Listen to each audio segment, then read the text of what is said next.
তারা বসে আছে। ওরা যেন রোগীদেরকে ডিস্টার্ব না করতে পারে। কোম্পানির মানুষ 10-15 জন খাড়া থাকে সামনে, বিরক্ত করে না এটা। গিফট এটা খাবার জাস্ট স্ন্যাক্স দিতে আসছে। হালকা পাতলা যেটা আসে অফিস থেকে এটা আমরা দিই।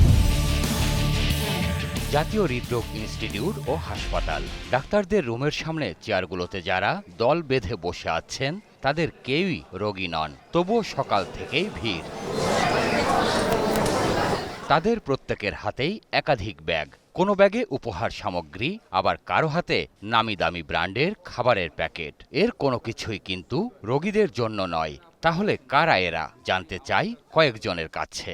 ডাক্তারদের কাছে তো ভাই আমরা কোনো গেছি না, আমরা সাইডে আছি আর কি, একটা কাজ ছিল ওই কাজটা করতেছিলাম। বিভিন্ন ওষুধ কোম্পানির বিক্রয় প্রতিনিধিদের এমন ভিড় হাসপাতালে স্বাভাবিক ব্যাপার হয়ে দাঁড়িয়েছে।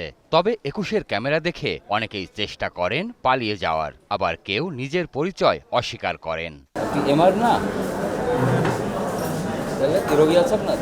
রোগী ভালোভাবে যাইতে পারে না, এছাড়া বিরক্ত করে। বিভিন্ন কোম্পানির এজেন্টরা এসে ডক্টরদের কাছে আসলে মুভমেন্ট করে। এইটা যদি আসলে আলটিমেটলি হৃদরোগের থেকে যদি কমায় দেওয়া যায়, তাহলে আমার কাছে মনে হয় ডক্টররা সুন্দরভাবে কাজ করতে পারবে। বিভিন্ন কোম্পানি তাদের ওষুধের পরিচিতি বাড়ানোর জন্য এইসব প্রতিনিধিদের পাঠান ডাক্তারদের কাছে। হাসপাতাল কর্তৃপক্ষও সাক্ষাতের জন্য বেলা 12টা থেকে দুপুর 2:30টা পর্যন্ত সময় নির্দিষ্ট করে দিয়েছে। তবে সেই নিয়ম মানছেন না অনেকেই। সোমবার আর বৃহস্পতিবার সরকার কর্তৃক নির্ধারিত। ওষুধ কোম্পানির লোক যারা এখানে আছে বা অন্য আছে যারা, এরা তো বিভিন্ন রকমের কথা বললে তো এগুলো আমরা সাধারণ লোক তো এগুলো তো বুঝি না। আবার কোম্পানির তরফ থেকে ডাক্তারদের উপহার দেওয়ার মতো অনৈতিক বিষয়টিও যেন দুধ ভাত, অনিয়মই যেন নিয়ম। গিফট টিপ হালকা পাতলা যেটা আসে অফিস থেকে এটা আমরা দিই, প্রোভাইড করি, এর বেশি কিছু না। গিফট এটা খাবার জাস্ট স্ন্যাক্স দিতে আসছে। মর্নিং স্ন্যাক্স আর কি দেওয়া হয়। যেটা হোক সেটা আপনারা কেন দিবেন? ডাক্তারকে তো এটা দেওয়ার নিয়ম নেই।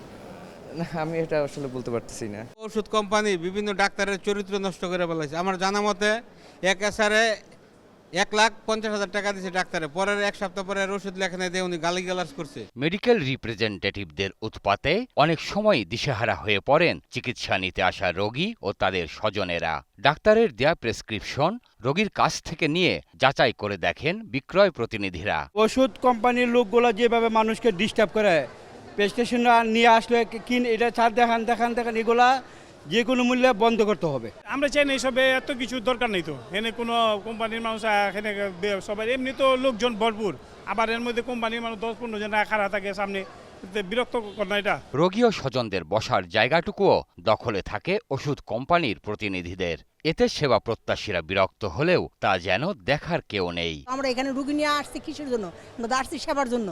তো আমরা রুগী নিয়ে দাঁড়াচ্ছি, তারা বসে আছে। আমরা যারা রোগী নিয়ে আসি এবং রোগীর সাথে আসি, ওরাও বসার প্লেস পাই নাই, ওরা যেন রোগীদেরকে ডিস্টার্ব না করতে পারে। এ বিষয়ে সংবাদ সংগ্রহে চিকিৎসক পরিচয়ে একজন বাধা দেন, তবে তাকে অনিয়মের বিষয়ে প্রশ্ন করলে জবাব না দিয়ে চলে যান। ওনাদের ক্ষেত্রে তখন কি আপনারা কোনো অ্যাকশন নিচ্ছেন? অবশ্যই অ্যাকশন নেই, কিন্তু আমি সকাল 11টা থেকে তাদেরকে অবশ্যই অ্যাকশন নেই। আমার আনসারদের বলা আছে, আমার বলা আছে, আমি নিজে ঘুরে দেখি। আজকে তো আমার ক্যামেরায় সব রেকর্ড আছে, তাহলে এটা কি হবে? স্যারের সাথে কথা বলে আসি। হাসপাতালটি ঘিরে নানা অনিয়ম চললেও তা নিয়ন্ত্রণে অনেকটাই অসহায় খোদ পরিচালকও। ওদেরকে আটকানোর কাজটা আমার না, ওটা তো আমার কাজ না। আমি আপনাকে সেবা দিব নাকি এগুলা পুলিশগিরি করে বেড়াবো, ওটা তো আমি করতে পারবো না। দরিদ্র ও মধ্যবিত্তের ভরসার স্থল হাসপাতালটি জনবান্ধব করার দাবি জানান ভুক্তভোগীরা। জাতীয় হৃদরোগ ইনস্টিটিউট ও হাসপাতালে সকাল থেকে লেগে থাকে মেডিকেল রিপ্রেজেন্টেটিভদের ভিড়।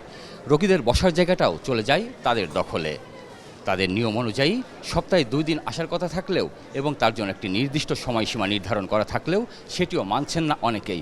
উপরন্তু ডাক্তারদেরকে তারা দিচ্ছেন নানা রকমের উপঢৌকন। এতে করে চরম বিব্রতকর অবস্থায় পড়তে হচ্ছে রোগীদের। প্রিয় দর্শক, আপনাদের দুর্ভোগ দুর্দশার চিত্র তুলে ধরতে চাই 21 টেলিভিশন। আপনাদের যে কোনো ভোগান্তির কথা জানাতে ফোন করুন এই নম্বরে। তথ্য পাঠাতে পারেন হোয়াটসঅ্যাপ এবং ইমেইলেও। সঙ্গে থাকবো আমি সঞ্জয় অধিকারী আর 21-এর টিম। সবসময় আপনাদের পাশে আছে 21 টেলিভিশন।